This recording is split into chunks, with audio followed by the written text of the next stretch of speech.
최경영의 최강 시사.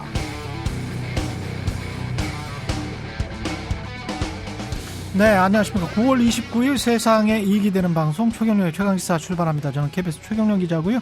오늘도 추석 연휴 특집 방송입니다. 다들 잘 쉬고 계시죠?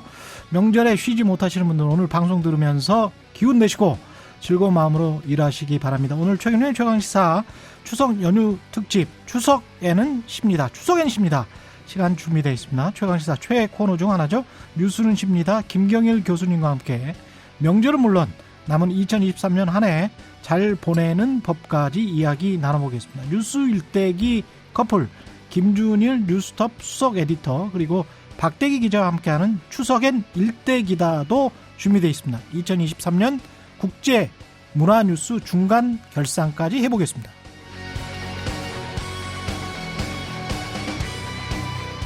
네, 최경영의 최강시사 유튜브에서도 실시간 방송합니다. 문자 참여는 짧은 문자 50원, 긴 문자 100원이 드는 샵9730 콩어플 무료고요. KBS 일라디오 채널 정치경제 사회문화 등 다양한 명품 콘텐츠가 있습니다. 구독과 좋아요, 댓글 많이 부탁드립니다.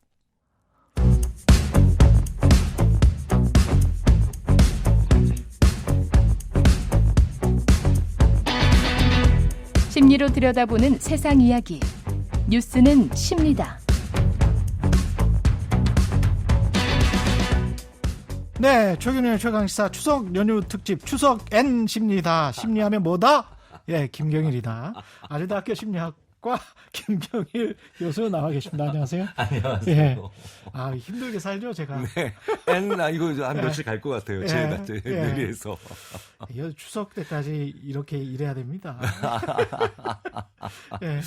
최강시사에서 이제 뉴스는 쉽니다. 매주 금요일 만나고 계시잖아요. 네. 예. 근데 이제 짧은 시간에 너무 이론적인 내용만 전달해 드리는 것 아닌가 그런 생각도 가끔 들더라고요. 그렇죠. 그 다음 얘기를 좀 풀어나가면 좋을 것 같다라는 그렇죠. 느낌으로 네. 있는데 이제 워낙에 이제 코너도 많고 네. 이제 또 다음 또 프로그램도 있으니까 그렇죠. 그래서 나갈 때마다 네. 5분만 좀 더 주시지 뭐 이런 생각들을 할 때가 꽤 있어요. 게다가 이제 청취자분들의 따뜻한 문자가 굉장히 많았는데 네.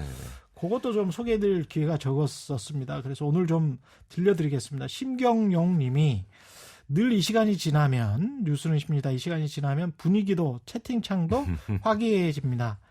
저도 이 시간만 계속 했으면 좋겠어요. 정치하기 너무 좀 그래요. 예. 6357님 뉴스는 쉽니다. 들으며 일상이 조금씩 긍정적으로 바뀌는 중입니다. 김순자님은 대학 가야 들을 수 있는 심리 공부 방송으로 들을 수 있어 행복합니다. 김명린님 이 코너 한 줄평 뉴스는 쉽니다. 너무 좋아. 예. 뉴스는 쉽니다. 네. 제 인생도 그러면 쉽니다.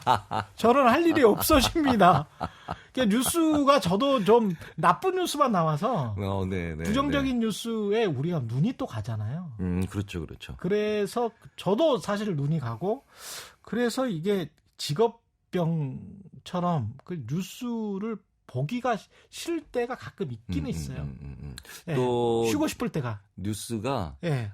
특히 우리나라가 뉴스가 조금 뭐 외국의 다양한 뉴스보다는 맞습니다. 좀 우리나라에서 굉장히 막 힘들고 어려운 것들에 대한 아니면 좀 이렇게 좀 맞습니다. 당황스러운 것들에 대한 뉴스들이 좀 많은 편이죠. 네. 워낙 그런 게 많이 생기는 것도 있겠지만 제가 복음을 말씀드리는 게 아니고 굿뉴스 좋은 소식 있지 않습니까? 네.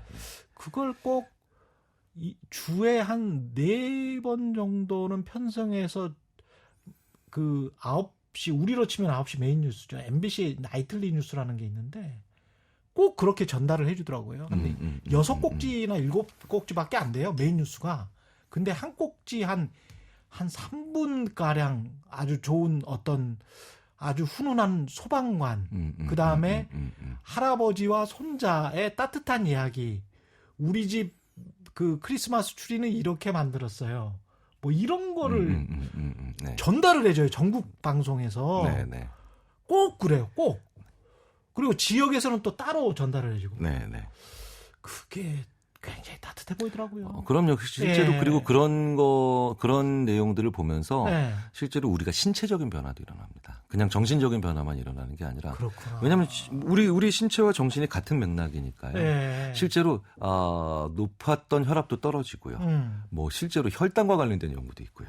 네. 그렇군요. 네, 그러니까 왜 몸이 안 좋은 분들이 네. 물론 세상은 이렇게 돌아가는데 그 세상에 대한 것을 제대로 안 보는 건 문제가 있겠지만, 문제가 있고. 근데 분명한 건 이 네. 세상이 지금도 안 망하고 있다는 건 그렇죠. 훨씬 더 다수의 좋은 분들이 좋은 일들 그리고 정상적인 일들을 하고 살아가기 때문에 예. 그렇게 되는데 굉장히 많은 분들이 보통 이런 패턴이 보이죠.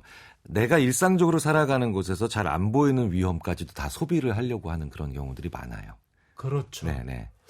그런 뉴스는 굳이 전달할 필요도 그다음에 소비할 필요도 없겠다라고 생각하는 뉴스들이 가끔 나오기는 합니다. 네네. 예. 그게 왜 그러냐면 예.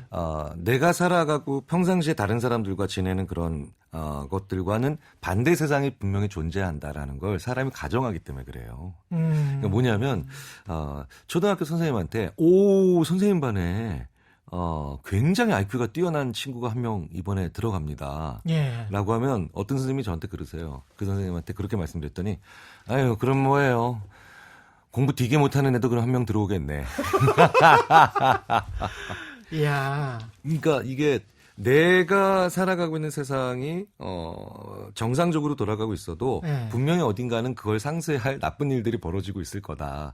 경계하자라는 마음이 분명히 사람의 마음속에 있거든요. 그렇군요. 그런데 한국인들이 좀 그런 게 강하긴 해요. 그렇군요. 왜냐하면 늘 급변하는 사회에서 세옹지마. 속도가 너무 빨랐어. 그렇죠. 네. 그러니까 추석에는 좀 심리적으로 좀 쉬자고요. 쉬고 좀 안정을 찾는 그럼요. 그런 의미에서 추석엔 쉽니다를 PD들이 기획한 것 같습니다. 그죠? 그래서 제가 그런 얘기 많이 예. 친구들이나 주위 지인분들이 예. 물으시면 제가 되묻거든요. 추석 때 뭐 해? 음. 라고 저한테 물어보시면 추석 때 뭐 안 할 거야? 그렇지. 아무것도 이렇게. 안 해. 네. 그게 잘 쉬는 겁니까? 그러니까 뭘 안 할 생각도 좀 해봐야 되는데 네. 꼭 뭘 할 생각들을 한국 사람들은 너무 많이 하는 것 같다. 이런 그렇지. 생각이 들죠. 예. 의무감 같은 것도 많고 윤리 의식도 굉장히 발달해 있는 거는 좋은 것 같은데 네네. 그것과 그 체면, 남이 꼭 보는 시선 이런 것까지 포함된 윤리 의식이기 때문에 그게 스스로를 괴롭히는 것 같기도 하거든요. 그럼요. 그러니까 네. 아무것도 일어나지 않고 아무것도 하지 않았다라고 네. 하는 것이 사실은 굉장히 중요한 그렇죠. 시스템이나 아니면 나 자신을 지탱하게 만들어줄 수 있는 힘이거든요. 네. 그런데 추석 연휴 때 뭐 했어? 라고 했을 때 나 진짜 아무것도 안 했다? 라고 근데 정말 자신 있게 얘기하는 분들은 얼마 없고 꼭 그렇죠. 자기가 뭘 했는가에 대한 얘기를 하는데요. 그렇죠. 근데 이게 주위에서 보면 정말 일도 열심히 하고 자신감 있고 그다음에 자존감 있는 분들은 정말 뭘 안 했는가에 대한 얘기를 굉장히 자신 있게 아니면 뿌듯하게 얘기하시는 경우가 꽤 많아요. 그렇죠. 네. 그런 모습을 우리가 좀 더 많은 분들이 가져봤으면 어떨까 싶어요. 예. 네. 그리고 또 명절 때 사람 만나기 특히 이제 친지 오랫동안 못 봐왔는데 옆에서 즐겁게 지냈던 친구가 아니고 오랫동안 못 보완 온 친지분 중에 또 어르신들이 하시는 어떤 그 리추얼한 네네. 항상 나오는 그런 말들이 있거든요. 뭐 결혼, 취업, 출산 예. 뭐 관련된 것들부터 네 있죠. 그게 이제 잔소리로 느껴질 수밖에 없잖아요. 젊은 사람들한테. 네네. 제가 생각했을 때는 네. 왜 결혼 안 하니? 네. 라는 얘기를 만약에 이제 하나 물어봤다고 네. 치자고요. 그러면 질문 자체가 무례한 것도 있지만 네. 사실은 어떤 사람이 결혼을 아직까지 하지 않고 있고 그런 상황이 있다면 사실 사연이 얼마나 길겠어요. 그지. 네. 예. 그런데 만약에 자기 조카한테 오랜만에 만난 고모나 이모가 왜 결혼 아직 안 했어? 라고 하는데 그것 자체도 약간 기분이 좀 그럴 수 있는데 언짢지. 근데 무슨 얘기를 하려고 하면은 갑자기 됐어. 그리고 삼촌 오랜만이야. 이러고 나간단 말이에요. 그렇지. 그러니까 상대방에게 어떤 질문을 했는데 그 질문에 대한 대답은 1시간짜리다 그러면 내가 1시간 동안은 그 사람한테 쓸 수 있는 준비가 각오가 혹은 그런 생각을 하고 있어야 되는데 왜 우리가 무례하거나 기분 나쁘게 느낄 때는 뭐냐면 질문 자체가 가지고 있는 속성 못지않게 그 사람의 말을 끝까지 듣지 않는 것도 있는 그러네요. 거예요. 네. 사실 이거는 우리가 정치권에서 너무 많이 보고 있는 현상인데 상대방 말을 끝까지 서도 듣지 않는 이런 것들은 정말 많은데 추석 때요. 예. 내가 좀 더 어른이시라면 네. 그러면 어떤 질문을 하느냐 안 하느냐도 중요하지만 그 질문에 나는 정말 들을 준비가 되어 있는가. 그러네. 이걸 좀 고민해 보실 필요가 있고요. 예. 저는 그래서 오히려 들을 준비가 안 돼 있으면은 그냥 아이고 왔어 뭐 좋지 뭐 이 정도만 하는 게 좋은 건가요? 그래서 네. 그 들을 준비가 안 돼 있는 분들을 대하셔야 되는 분들. 네, 대하셔야 되는 분들한테는 제가 이제 이렇게 또 재밌게 조언을 드리죠. 네. 어차피 안 들은 분이니까 작년에 한 대답도 기억 못 한다. 그래서 그냥 그럼요 곧 합니다. 이러고 그냥 끝내버리는 게 더 나은 거예요. 그렇습니까? 네, 어차피 내 질문을 끝까지 열심히 들을 분들이 아니고 그냥 많은 가족들이나 식구들이 모였을 때 그냥 툭 던지는 말인데 그 질문이 나에게는 불쾌한 질문이 될 수 있는 것뿐이니까요. 근데 진짜 이 고모나 이 이모랑은 어렸을 때 뭐 친했어. 근데 지금 많이 이제 서먹서먹해졌어. 오랫동안 못 만났으니까. 네네. 근데 좀 속 깊은 이야기도 좀 하고 싶어. 근데 너무 오랜만에 만나서 뭐 이게 말을 트는 것도 좀 이상해. 그리고 나이 차이는 많이 나. 이럴 때 그 속 깊은 이야기까지 진전하고 뭐 이러려면 어떻게 시작을 하고 어떤 분위기를 조성해야 될까요? 사실 오랫동안 안 본 친척은 10년, 20년도 안 보는 경우가 허다하죠. 그럼요. 허다하죠. 그런데 10년, 20년 동안 안 본 사람들이 만났는데 갑자기 말이 많아지는 건 대표적인 건 동창회예요. 동창회. 예. 그러니까 동창회에서는 근데 왜 갑자기 말이 많아지냐면 야, 너 2반 때 그때 그 옆반 그 누구 뭐 이런 식으로 얘기를 하죠. 그러니까 사실은 오랜만에 만난 친척과 그 지금 얘기를 하는 건 서먹할 수밖에 없게 돼요. 서먹할 수밖에 없군요. 그러니까 옛날 얘기를 하셔야 돼요. 근데 그 옛날 얘기가 우리의 옛날 얘기가 아니라도 돼요. 제가 얼마 전에 고등학교 동창회를 갔는데 아니 3시간 내내 88 올림픽 얘기를 하고 있더라고요. 그리고 그 고등학교 때 이야기는 아니지만 그때 그 시절을 기억하는. 근데 그게 꽤 괜찮았어요. 왜냐하면 누군가 툭 던졌는데 88 올림픽 때 얘기를 다 88 올림픽 얘기를 하고 또 좀 있다가 2000년 월드컵 얘기를 쭉 하니까 그렇죠. 2002년 자연스럽게 이제 우리 얘기들을 좀 얘기를 꺼낼 워밍업이 되는 겁니다. 그러네. 네. 그래서 그때는 그랬지. 그렇지. 그때 당시 얘기를 그냥 하시면 돼요. 우리의 옛날 얘기일 필요까지도 없어요. 네. 그리고 난 다음에 점점 이제 중심부로 오면 되는 거죠. 그렇죠. 그러니까 얘기가 모든 얘기가 그렇게 한 번에 무슨 뭐 용건이나 아니면 주제가 한 번에 딱 나오는 건 그거는 모르겠습니다. 국회에서나 그렇게 하실지 모르겠는데 그렇지. 일반적으로 우리가 얘기를 할 때 마음의 준비가 안 돼 있지 사실은 사람이. 그러니까 워밍업이 모든 게 다 필요하거든요. 그래서 저는 조금 생각을 하고 이분이랑 좀 얘기를 좀 많이 오늘 해봐야 되겠다라고 하면 저뿐만 아니라 심리학자들이 일반적인 상황이 아니라 상담 상황에서도 그분이 만약에 80대시다, 뭐 70대시다, 그럼 그때 역사적 사건을 그냥 한 번씩 얘기를 합니다. 그 아폴로 오르토가 달에 참여했을 때 뭐 예를 들자면 그렇죠. 뭐 예를 들어서 뭐 대연각 호텔 화재 사건 뭐 이런 사회적인 비극에서부터 70대 80대시면 뭐 그때를 가령 생생히 우리 기억하시죠. 뭐 지잡아서 저 학교 가야 됐을 때 뭐 이런 거 이제 저는 심지어 당연히 기억도 할 수 없는 김기수 선수가 그 세계 챔피언 됐을 때 저희는 홍수환부터 기억하잖아요. 홍수환 씨부터. 네, 근데 이제 이름은 들어봤습니다. 제가 이제 태어났을 때 김기수 그 선수가 그 금메달 그러면은 이제 그분들이 슬슬 그때를 기억해? 아니 기억은 못 하는데요. 얘기를 많이 들었습니다. 그렇지. 이러면 그때 말이야 내가 그걸 보면서 소주를 3병을 마셨어. 이렇게 풀어가는 게 그게 사실 대화예요. 그런 게 대화입니다. 그러면서 또 세대 차도 극복하고 그러면서 따뜻한 정도 느끼고 무엇보다 한국이 촘촘하게 그 몇 사람이 모이는 커뮤니티라는 것, 그 공동체라는 게 뭐 취미든 지역이든 아니면 가족이든 그게 참 부족한 것 같아요. 왜 그런 일이 많이 벌어지냐면 이 한국 사람들이 일과 그 다음에 노는 것 사이에 그 중간 회색지대에 그 거의 모임이 없어요. 그러니까 자 일하자. 네, 그리고 놀자. 네. 그래서 외국 심리학자들이 어떻게 니들은 놀 때도 일하는 것 같고 일할 때는 정말 일하는 것 같냐고. 그러니까 이게 이제 보냐면 중간에 여러 가지 사람들을 만날 때 그냥 이런 뭐 책 얘기도 좀 해보고 영화 얘기도 해보고 뭐 같이 새로 그렇죠. 배워보기도 하고 예. 이런 것들이 많은데 예. 그래서 평상시에 나의 가정이나 나의 직장과 무관한 나만 하고 있는 새로 배우는 행동들이 있는 분들과 그런 게 없고 오로지 가정과 일만 있는 분들의 이 라이프 스타일 혹은 삶을 대하는 자세 심지어는 말투까지 확 달라요. 확 달라요. 말투까지. 네네. 근데 딱 앉아 보면은 이분은 참 일도 열심히 하고 그다음에 가정도 잘 돌보고 계신 것 같은데 참 뭔가 여유도 있고 뭐 이런 사람이 있다. 소득 수준과 무관하게. 소득 수준과 네. 맞아요, 네. 맞아요. 네. 예. 삶에 대한 그 자세도 조금 성숙한 분들이다. 이런 분들은 이 두 것 외에 반드시 다른 삶들이 있어요. 네네네. 그런 것 같다. 네네. 그런 것 같아. 근데 되게 재밌는 건 오히려 이 그런 사람들이 없고 이 일과 가정 사이에서만 계속 왔다 갔다 하는 분들은 그렇지. 오히려 이 둘 중에 하나가 무너졌을 때 그 제3의 삶에 문득문득 들어가면서 향유하시는 게 아니라 그냥 확 들어가 버려요. 그러네. 다 포기하고. 그러니까 이 제 삶을 사시는 분들, 그게 취미든 지역이든 뭐든 간에 그거는 삶의 밸런스가 맞는 거네요. 그렇죠.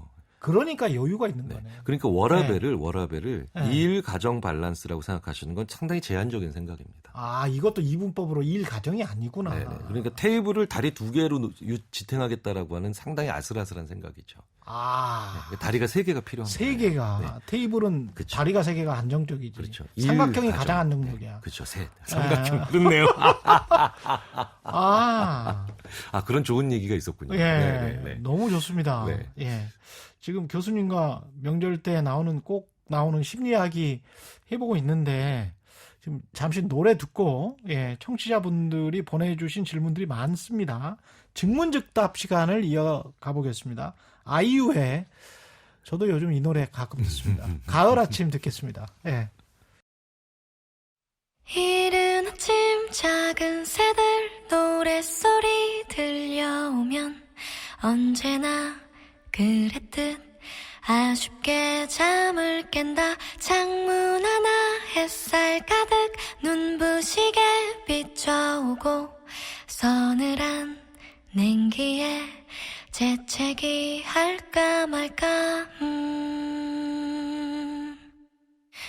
눈 비비며 빼꼼히 창밖을 내다보니 335 아이들은 제잘되며 학교 가고 산책 갔다 오시는 아버지의 양손에는 효과를 알 수 없는 약수가 하나 가득 딸각딸각 아침 짓는 어머니의 분주함과 엉금엉금 냉수 찾는 그 아들의 게으름이 상큼하고 깨끗한 아침의 향기와 구수하게 밥듬 드는 냄새가 어우러진 가을 아침 내겐 정말 커다란 기쁨이야. 가을 아침 내겐 정말 커다란 행복이야. 응성만 부렸던 내겐 파란 하늘 바라보며 커다란 숨을 쉬니 드높은 하늘처럼 내 마음 편해지네. 텅 빈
언제나 그랬듯 아쉽게 잠을 깬다.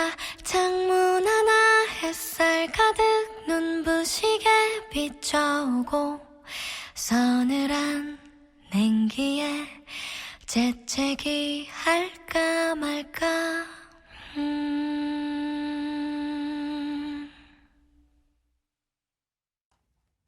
네, 최경련의 최강시사 추석 연휴 특집 추석엔 십니다. 김경일 교수님과 함께하고 있습니다. 지금부터는 청취자분들이 보내준 질문에 대한 증문즉답 시간입니다. 하나하나씩 풀어가 보겠습니다. 먼저 정소민님의 질문. 교수님, 저는 생각 없는 질문을 받을 때마다 백지 상태가 됩니다. 머리가 하얗게 된다. 표정 관리도 안 되고 식은땀도 나는 것 같고 이런 질문에도 타격받지 않고 의연하게 대처하는 방법. 아, 그러니까 약간 좀 무례한 질문 같은 거 그런 건가 보네요. 예.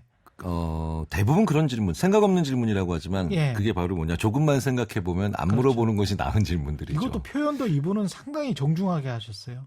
생각 없는 질문이라고. 그러니까 예. 아, 그렇네요. 네, 이분은. 아, 이분- 그러니까 이게 이분은 생각이 있는 분들이니까 네. 이런 질문에 대해서도 남의 무례한 질문도 그러니까요. 그러니까 뭐 예를 들어서 재수 없는 질문도 아니고 그렇죠, 그렇죠. 네, 싸가지 없는 질문도 아니고 네. 생각 없는 질문이라고 하셨구나. 네. 이분은 굉장히 사려 깊은 네, 사려 깊은 분이죠. 네, 사려 깊은 분인 것 같아요. 네, 네.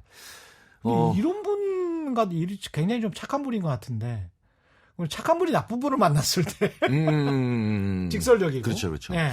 뭐 굳이 나쁜 분이라고 다 몰지 않아도 그렇지. 사실은 사려 깊지 못한 분. 그렇지, 사려 깊지 사려 못한 분. 네, 네, 네. 어떻게 해야 됩니까? 네. 그런데 저는 사려 깊지 못한 분이 네. 방금 전에 말씀하셨던 것처럼 네. 착한데 사려 깊지 못한 사람. 아, 그런 사람이 그런데 있어요. 네. 나쁜데 사려 깊지도 않은 사람. 그렇죠. 요건 좀 저는 구분을 합니다. 아, 이게 뭐냐면 네. 그냥 원래 좀 별 생각 없이 네. 그런 질문을 툭 던지는 분. 네. 네, 그러니까 예를 들자면 있을 수 있어. 네, 이런 거예요. 네. 강연을 한번 하러 갔는데 네. 그 강연의 그 자리에서 어떤 분이 사회 전문 사회자가 아니라 그냥 그 회사의 어떤 간부 직원이신데 자기가 진행을 맡았는데요. 진짜 이러시더라고요. 근데 좋은 분이에요. 좋은 분인데 오늘 강연료 회사에서 얼마 받으셨어요? 그걸 왜 물어보지? 네, 그러니까요. 근데 네. 뭐 친한 친구가 술자리에서 얼마든지 야 그 기업에서 강연하고 강연료 얼마 받았냐 네. 뭐 이런 건 물어볼 수 있죠. 그렇죠. 그리고 제 아내는 반드시 물어봐야죠. 아, 그렇죠. 그렇죠. 네. 오늘 출연료 얼마냐 이런 네. 거 아내는 물어봐야 되죠. 그렇죠.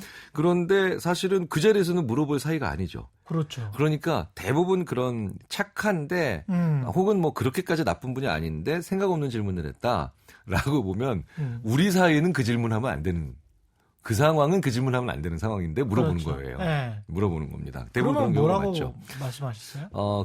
그러면 대부분 딴소리 합니다. 저는 딴소리예요. 생각해 보세요. 아내가 오늘 KBS 최강시사 출연료 얼마야라고 물어보는데 제가 딴소리하면 큰일 나죠. 그렇죠. 그죠? 네, 딴소리하면 뭔가 큰일 숨기는 게 납니다. 있다. 네. 네. 그러니까 왜냐면 우리는 네. 가깝고 그다음에 늘 그런 걸 얘기해야 되는 사이니까. 예. 그런데 이런 별뜻 없이 하는 분들의 질문, 이분들은 그러니까 내 대답이 아니라 그냥 자기가 생각 없이 한 질문이라서 그래서 무관하지만 약간 딴 얘기 있잖아요. 이런 식이죠. 강연료 얼마 있었더니 그 강연료라는 게 말입니다. 네. 의외로 생각해 보면은 천차만별입니다. 그냥 이런 식으로 일반적인 이야기를 일반적인 딴 얘기 있잖아요. 아. 예, 그러니까 주제는 어느 정도 비슷하지만 네. 다른 얘기로 그냥 풀어 나가셔도 왜냐하면 그분은 그런 거에 대해서 그렇게까지 신경 쓸 집념을 가지고 계실 분이 아니기 때문에 그래요. 그렇지. 생각 없이 네. 질문을 한 거기 때문에 뭐 대답도 별로 중요하지 않겠죠. 네네. 그런데 이제 네. 나쁜 사람이 네. 생각 없는 질문을 했다. 네. 이거는 나쁜 사람이 생각 없는 게 아니라 사실은 그 사람은 뭔가 나를 당황하게 만들거나 의도적인 거. 의도가 들어가 있죠. 네. 들어가 있죠. 그럴 때는 저는 꼭 이렇게 해보시라고 추천합니다. 그 질문의 뜻이 무엇인지 조금만 더 얘기해달라고. 네. 그 사람이 말을 더 하게 만드는 거예요. 그렇구나. 네. 너의 나쁜 의도를 네 스스로 밝히게 만들 거야. 네. 그러니까 바로 대답을 하시면 안 네. 되고 예, 그 질문이 무슨 뜻이에요? 예, 네. 왜냐하면 저 같으면 이럴 것 같습니다. 아니 무슨 준비를 했다도 궁금하실 것 같고 무슨 내용인가도 궁금할 것 같고 여기까지 어떻게 왔는지도 궁금할 것 같은데 왜 굳이 강연료가 그렇게 궁금하세요? 그렇지. 이렇게 계속 그 사람이 말을 더하게 대답하지 않고 제가 오히려 질문하게 하는 이게 더 나은 방법이라고 저는 생각을 합니다. 저도 정치인들한테 가끔 쓰는 방법입니다. 네. 그러니까 네. 노련하다라고 네. 하는 게 네. 뭐 좋은 의미에서는 노련하고 나쁜 의미로는 교환한 네. 거지만 어쨌든 노련한 사람들은 네. 질문이 왔을 때 즉답을 하려고 하는 네. 그런 것보다는 그 질문이 도대체 무슨 뜻인가 네가 명확히 해라 네. 라고 하는 걸 싸우는 방식의 언어가 아닌 걸로 표현하는 경우가 있죠. 네. 그러고 보니까 네 맞아요. 저도 네. 본 적 있어요. 네. 네. 그런 식으로 하면 그분들이 당황하시더라고요. 그분들이 당황하시는 경우가 많습니다. 난용님의 질문은 난용. 나는 용이다. 난용. 좋으시겠습니다. 교수님, 저는 요즘 포기하면 편해요라는 말을 자꾸 생각하는데요. 편하긴 한데 포기하는 게 참 어렵기도 하네요. 포기 잘하는 방법 없나요? 이거는 뭘 포기해야 되는지 그 말씀을 안 해주셨고. 그러게요. 네네. 포기하면 좋은 것도 있지. 남들의 시선 뭐 이런 거 포기하면 편하긴 하지. 네네. 근데 이제 포기해야 되는 것을 포기해야 되는데 포기 못 하신다. 그렇죠. 라는 맥락으로 이제 이해하고 답을 드려야 될 것 같아요. 만약에 그 맥락이라면. 네네네. 그런데 이제 포기라는 게 좀 다른 단어로 그냥 더 쉬운 일반적인 표현으로 하면 그만두는 거죠. 그렇죠. 그만두는 건데 실제로 이렇게 보면 사람들이 직장을 그만두는 거죠. 퇴사를 의외로 굉장히 많이 결심하고 실행하는 날이 언제냐면요. 10주년 근속. 그렇습니까? 딱 떨어질 때. 딱 떨어질 때. 네네네. 그러니까 이제 이걸 이븐 넘버 이펙트라고 뭐 표현하는 사람들인데 딱 특정한 숫자로 떨어질 때. 그러니까 적금도요. 적금도 1,000만 원 딱 될 때 빨리 찾고 싶고 막 이런 게 있어요. 940만 원 듣고 980만 원 듣고 이러면 잘 안 찾잖아요. 그렇죠. 네네. 그래서 예전에 이제 어떤 친구가 어떤 이제 상대방 여성 뭐 스토킹이나 이런 건 당연히 아니고요. 참 마음에 두고 있는데 포기를 못 하고 있더라고요. 근데 그 친구가 갑자기 술 마시다가 내가 지금 얼마나 오랫동안 쫓아다니는 줄 알아. 근데도 이렇게 안 되는 거야. 그래서 제가 3년 충분히 했어. 그랬더니 3년이냐? 이거는 그럼 그만둘 때가 됐네. 그러니까 이게 딱 끊어지는 숫자들이 있어요. 끊어지는 숫자들이. 3, 5, 10 뭐 이런 거. 그래서 그것이 무엇이든 포기를 못 하시겠다라고 하면 제가 종이 한 장을 딱 꺼내서 이게 오늘이고 그다음에 이제 이게 그 전부터 했던 거다. 그러면 여기서 벽을 하나 만들어주고 이제 벽을 끊어낸 때가 됐다라고 얘기를 오늘이 해보는 겁니다. 벽처럼 그렇죠. 네. 시간표를 작성하시면 되는 어떤 식으로든 그게 1,000만 원이든 아니면 3년이든 어쨌든 아니면 10주년이든 이게 뭔가 딱 끊어내면은 그런 그 의미 있는 숫자로 딱 거기까지가 벽이다, 선이다라고 얘기를 해주시면 좀 더 나아집니다. 그 얘기를 했더니 이제 뭐 결혼 20주년이라고 뭐 끊어야 된다. 끊어야 될 거냐 이놈아마 이러면서 제 아내가 저한테 한번 얘기한 적도 있어요. 그냥 포기할 것에 관해서 말씀드리는 포기할 거군요. 것에 대해서. 포기할 것에 관해서. 그리고 회식 자리 질문을 6122님과 8625님이 하셨는데 6122님이 회사 회식 자리에서 어색한 후배들과 같이 있으면 제 이야기를 주로 하게 되는데요. 이게 딱 전에 저는 이 번호 아닌데 이게 좋은 방법인지 아닌지 모르겠네요. 교수님 생각은 어떠세요? 어색하면 주로 자기 이야기를 하고 그냥 대충 떼어버리는. 그렇죠. 그러니까 이제 이게 뭐냐면 어색하다부터 먼저 생각을 해야 되는데요. 어색하다. 네, 그러니까 왜 그 세상에서 제일 힘든 그 일 중에 하나가 그 어색하거나 안 친한 사람과 용건이 없는데도 얘기를 해야 될 때가 되게 힘든 거예요. 용건이 있는 거 회의 같은 건 얼마든지 할 수 있죠. 그러니까 지금 이게 회사 자리에서 어색한 후배들과 같이 있으면 제 이야기를 주로 하게 되는데요를 약간 끊어서 어색한 후배들과 함께 있다. 그렇죠. 이것 자체가 지금 그 사람과 평상시에 용건이 없을 때는 대화를 안 했다는 뜻이에요.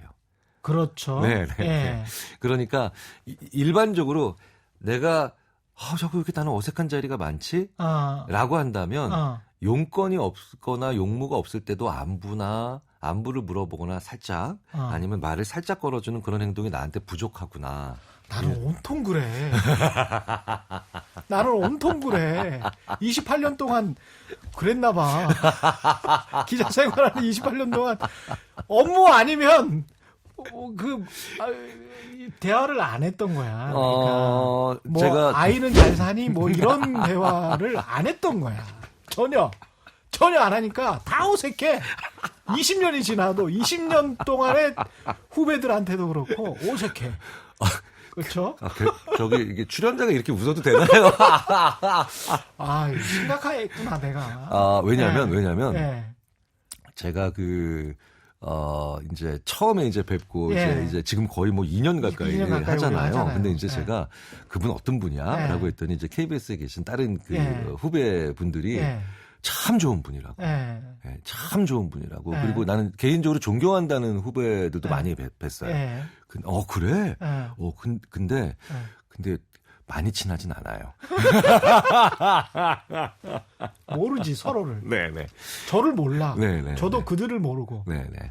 어쩌다 이렇게 되는 참 슬픈 인생이에요. 근데요. 1, 2년만 하셔도 이게 갑자기 상담으로 변하면 안 되는데. 상담 프로가 됐어. 1, 2년만 하셔도 금방 바뀌어요. 금방 바뀌어요. 사람에 대해서. 네. 그래서 이거는 사람의 성품이 아니라 약간 습관 같은 거거든요. 습관이죠. 네. 그래서 이거를 나중에 50대, 60, 70대 이거에 이게 표현이 좀 약간 점잖은 표현은 아닌데 이거에 맛들이시는 분이 계세요. 이게 너무 재밌네. 이러니까 이제 사람이랑 더 친밀감 같은 게 느껴지네. 네. 그러니까 게다가 지난 20, 30년 동안 만나왔던 그런 관계에서도 이게 확 괜찮아지는. 그렇지. 약간 그래서 심지어는 너무 괜찮아져서 오히려 부담이 되시는 그런 경우도 있거든요. 저도 그런 부담감 한번 느껴보고 싶습니다. 그래서 평상시에 그냥 별뜻 없어도요. 야, 잘 지내냠? 뭐 이런 거 있잖아요. 그러면서 툭 치면서 그런 거를 해야 좀 되는데. 하실 필요 있어요. 왜냐면 꼭 취재원과의 거리두기처럼 주변 사람과의 거리두기를 해요. 저는. 이게 그런 분들도 근데 사실 세상에 존재해야 돼요.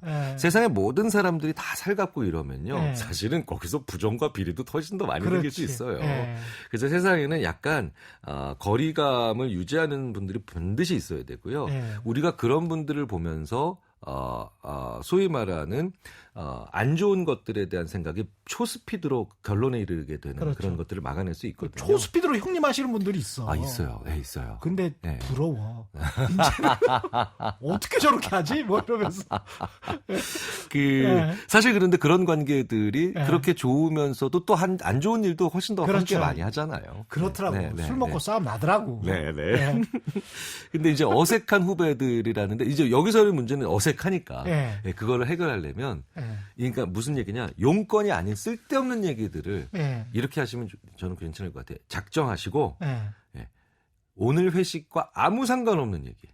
오늘 회식과 아무 상관없는 얘기. 그러니까 회사와 아무 상관없는 얘기. 뭐 프로야구 얘기든 날씨 얘기든. 그렇지. 그래서 제발 이 오늘 우리가 가지고 있는 공통의 관심사가 아닌 이야기들만 하자. 한 30분 동안. 이렇게 한번 생각을 해보시면 됩니다. 맞아요. 이거 약간 훈련이 30분만? 필요해요. 30분. 3분도 지속되기가 힘들 것 같아요. 프로야구 얘기, 날씨 얘기, 그 다음에 저는 요즘 그래서 푸틴 얘기. 그다음에 이런 얘기. 저는 왜 자주 출연하시는 박대기 기자님 얘기 가끔 해요. 저는 박대기 기자님이랑 안 친하잖아요. 그렇죠. 근데도 제가 농담으로 이제 눈 맞은 사진이 있어요. 그렇죠. 그러면서 이러는 겁니다. 오늘부로 박대기 기자님의 시대는 갔어. 막 이러면서 눈 맞은 사진 보면서 약간 실없는 얘기. 그렇지. 이게 내가 생각했을 때 실이 없는 얘기지 상대방한테는요 굉장히 고마운 얘기가 되는 경우가 되게 많아요. 되게 많은 얘기입니다. 이게 또 이런 얘기가 왜 중요하냐면요. 어색한 게 아니라 나를 싫어할 진짜로 그냥 나랑 지금은 어색하지만 가까워질 여지가 있는 사람과 진짜 나를 싫어하는 사람을 구분하실 수 있는 대화가 바로 뭐냐? 내가 이런 용건이 없는 싱거운 얘기를 했을 때 상대방의 반응이에요. 그렇구나. 네네. 이게 인간관계 중요해요. 그럼요. 예, 네. 인간관계를 잘 쌓는. 그러니까 네. 왜 그 소위 말하는 뭐 미국 정치인들 뭐 특정 국가를 말씀드려서 좀 그렇지만 능숙한 정치인들은 연설부 초반부에 무슨 뭐 엉뚱한 얘기들을 많이 하잖아요. 아마 농담 많이 하더라고요. 네, 오바마 같은 경우는 네. 거의 5분 가까이 그렇지. 이런 농담들을 하는데 예. 그게 바로 뭐냐면 우리는 지금 어색한 사이가 아니야라는 암시를 서로가 공유하기 위해서입니다. 이렇게 뭐 이야기하다 보니까 시간이 거의 다 돼버렸어요. 이미. 근데 이 질문은 꼭 제가 네, 드리고 네, 싶어요. 네, 김진희님 질문인데 네.